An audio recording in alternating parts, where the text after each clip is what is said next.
প্রথমেই বলবো স্টুডেন্ট অবস্থায় আয় করার চিন্তা করাটাই অবশ্যই অ্যাপ্রিসিয়েট করা উচিত, কারণ এটি ভবিষ্যৎ গঠনের বিশেষত পড়াশোনা শেষ করে বেকারত্ব থেকে মুক্তির জন্য আগাম একটি ভালো চিন্তা। আর এই চিন্তাটাই অনেক ছাত্রছাত্রীর ভবিষ্যতে পথকে আরো সহজ ও সুগম করে তোলে। আমাদের দেশে এমন অনেক স্টুডেন্ট রয়েছে যাদের পরিবার পড়াশোনার ব্যয়ভার বহন করা সম্পূর্ণ সক্ষম নয়, যার ফলে অনেক ছাত্রছাত্রী পড়াশোনায় মাঝপথে মটকে যায়।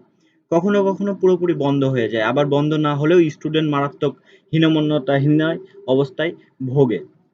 সুতরাং প্রত্যেকেরই স্টুডেন্ট অবস্থায় আয় করার চিন্তা করা উচিত। আর বর্তমান প্রযুক্তির যুগে এটা কারোর জন্য কোনো সমস্যা নয়, কারণ পৃথিবীর যে কোনো প্রান্ত থেকে যে কোনো ছাত্রছাত্রী অনলাইনে কাজ করে আয় করতে পারেন।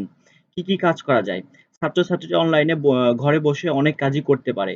এই সমস্ত কাজের মধ্যে রয়েছে article writing, social media conversing, data entry, resuming writer, YouTube video তৈরি, graphics design, web development, search engine optimization ও ওএসআই এবং ডাটা এন্ট্রি। এই সমস্ত কাজ কিন্তু ছাত্রছাত্রীরা ঘরে বসেই করে ফেলতে পারে। এরকম আরো অনেক কাজই রয়েছে যেগুলো পড়াশোনা চলাকালীন অনায়াসেই করা যায়। তবে প্রতিটি কাজ সম্পর্কে বিস্তারিত জানা প্রয়োজন।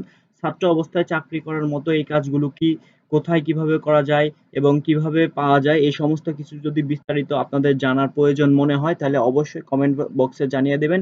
ইনশাল্লাহ এই সম্পর্কে বিস্তারিত তথ্য জানিয়ে দেব।